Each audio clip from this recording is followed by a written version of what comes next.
Hello दोस्तों, जय मसीह की। मेरा नाम है विनीश मसीह। ब्यूटीफुल बाइबल स्टोरीज में आप सभी का स्वागत है।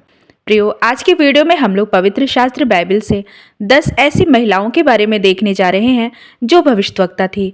परंतु खास बात यह है कि इन महिला भविष्यवक्ताओं में सभी सच्ची भविष्यवक्तिनी नहीं थी। तो फिर ये कौन थी? प्रियो, आइए इस साल के अंत में हम लोग इन महिला भविष्यवक्ताओं के बारे में जानते हैं और इनके गुणों और कार्यों को भी अच्छे से समझते हैं, क्योंकि आज भी पुरुषों के साथ महिला भविष्यवक्ताएं भी होती हैं। तो प्रियो, हर एक मसीह विश्वासी को ये जानना जरूरी है कि जिनकी भविष्यवाणियों को हम सुनते हैं वे परमेश्वर की तरफ से है या नहीं, जिससे कि हम अनजाने में भटक ना जाएं। इस वीडियो में अंत तक बनी रहिएगा, तभी हम इसे समझ पाएंगे।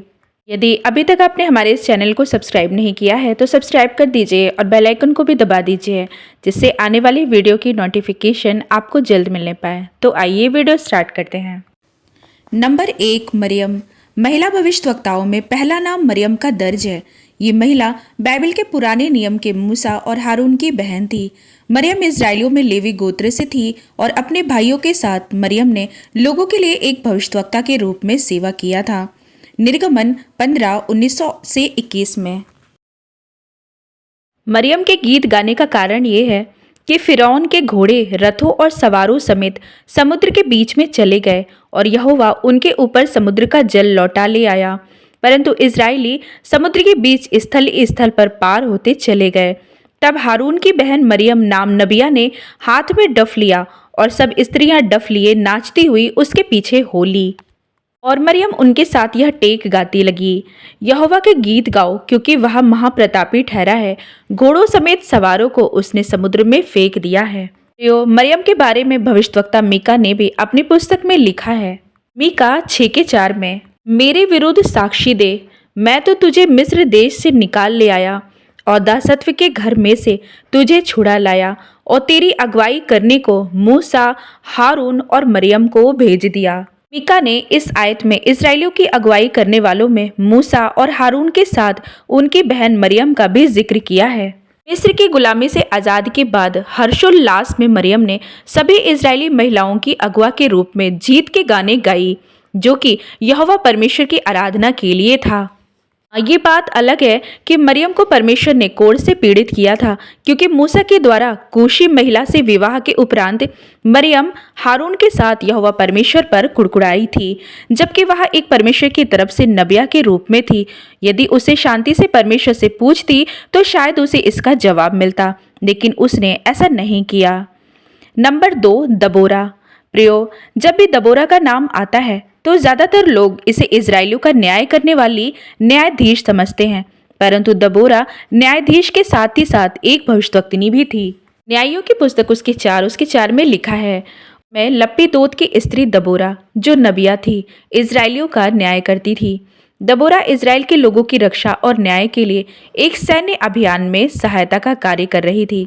बाइबल स्पष्ट करती है कि उसने अपने राजनैतिक नेतृत्व के साथ साथ एक भविष्यवक्ता के रूप में भी कार्य किया था। दबोरा ने परमेश्वर का आदर किया और आध्यात्मिक बुद्धि और नेतृत्व के साहस के साथ इजराइल की सेना को मजबूत भी किया था। नंबर 3, हुल्दा नबिया। प्रियो, महिला भविष्यवक्ताओं में हुल्दा नबिया भी शामिल है, जिसके बारे में ज्यादा लोगों को जानकारी नहीं है। हुल्दा नबिया का जिक्र एक घटना के समय में 2 बार 2 जगहों पर किया गया है।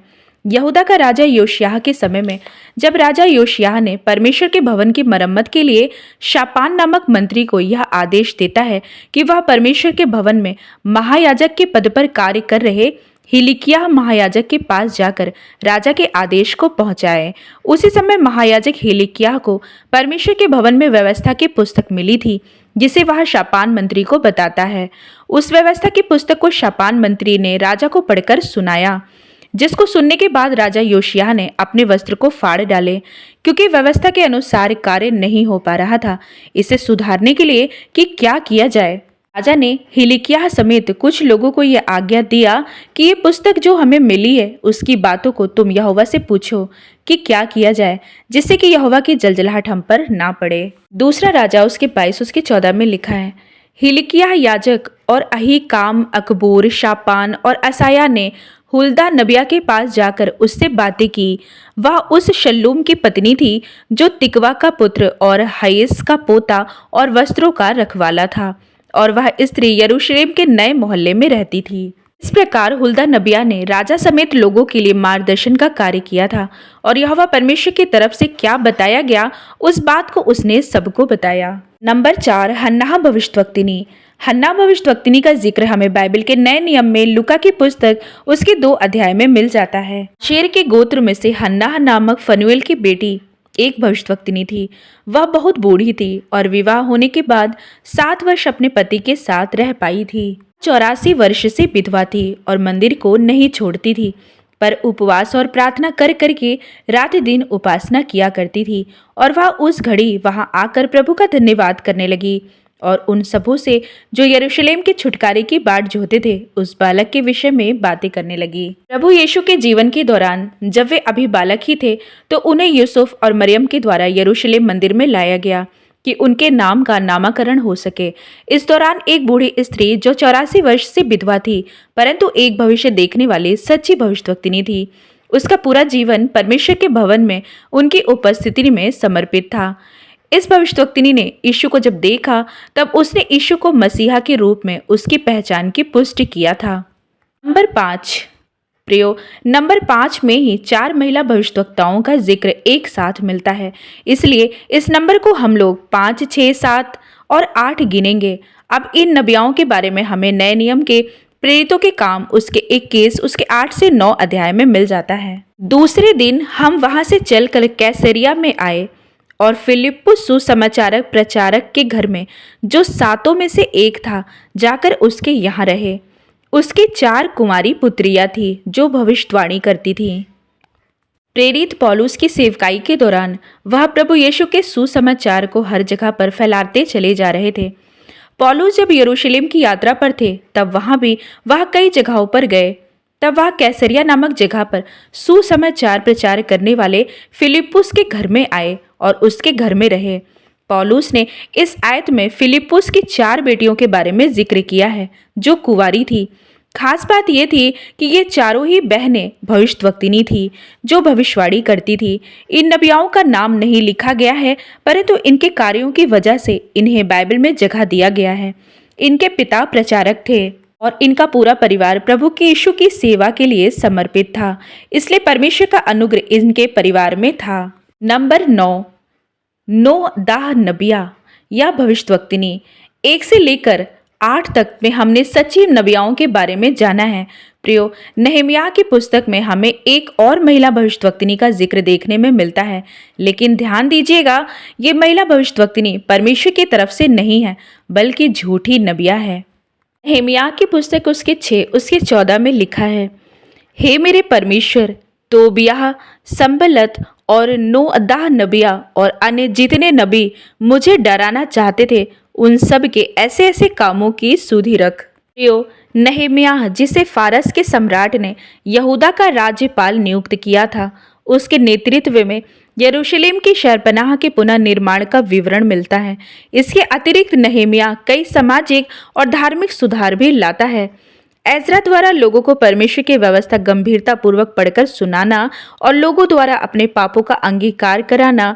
यहूदा के राज्यपाल के रूप में नहम्याह के अन्य कार्य इस पुस्तक में देखने को मिल जाता है, जो कि लिखता है, जब नहम्याह ने यरूशलेम में परमेश्वर के भवन निर्माण का कार्य करवा रहा था तब उसे बहुत सी कठिनाइयों का सामना करना पड़ा था, जिसके दौरान उसे झूठे भविष्यद्वक्ताओं के द्वारा डराया भी जा रहा होगा।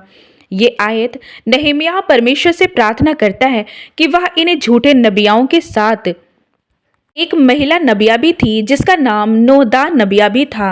ये सब अपने गलत कार्यों से उसे डराना चाहते थे। नंबर 10, यशायाह की पत्नी। प्रियो, यशायाह की पत्नी भी शायद एक नबिया थी जिसके बारे में ज़्यादा जानकारी नहीं है। बस यशायाह के द्वारा इस आयत से कुछ अंदेशा लगाया जा सकता है। यशायाह 8 उसके 3 में लिखा है, मैं अपनी पत्नी के पास गया और वह गर्भवती हुई और उसके एक पुत्र उत्पन्न हुआ। इस आयत में यशायाह अपनी पत्नी के पास जाता है जिसके द्वारा उसे एक पुत्र उत्पन्न होता है।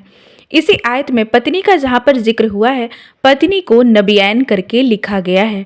प्रियो, इन सब के अलावा पूरी बाइबल अच्छे से पढ़ने पर बाइबल के लेखकों ने हमें कई जगहों पर पुरुष भविष्यवक्ताओं के साथ महिला भविष्यवक्ताओं का भी जिक्र किया है, जो कि कुछ तो सच्चे नबी थे और कुछ झूठे नबिया और नबी थे। हमारे समय में भी ऐसे बहुत से लोग मिल जाएंगे जो यह दावा करते हैं कि वे भविष्यवक्ता हैं। तब हम इन्हें कैसे पहचानेंगे? कहीं हम अनजाने में इन पर विश्वास करके अपनी हानि तो नहीं कर रहे हैं? तो इन्हें कैसे पहचानें?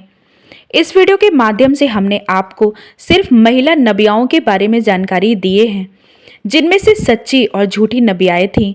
भविष्यवाणी के ऊपर एक अलग वीडियो में विस्तार से समझेंगे, लेकिन आइए कुछ बाइबल के आयतों को देखते हैं जिनके द्वारा हमें मदद मिल जाता है।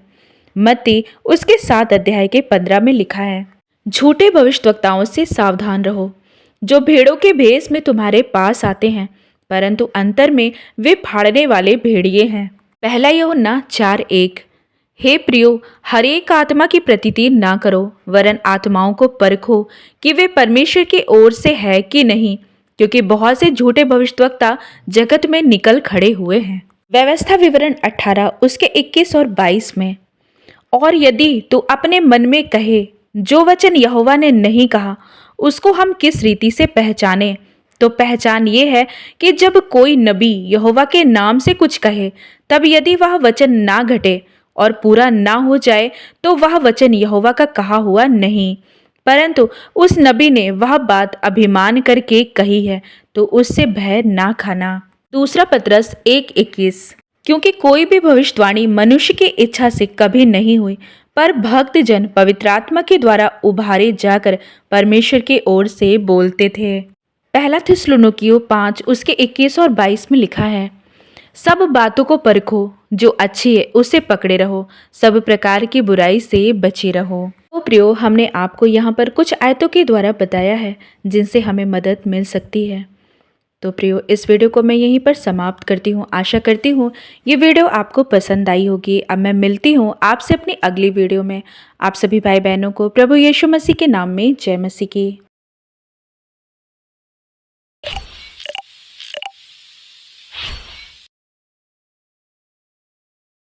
तो दोस्तों, कैसी लगी आपको स्टोरी कमेंट में लिख के बताइए। आगे ही ऐसी वीडियो देखने के लिए हमारे चैनल को सब्सक्राइब कर दीजिए। जय मसीह की दोस्तों।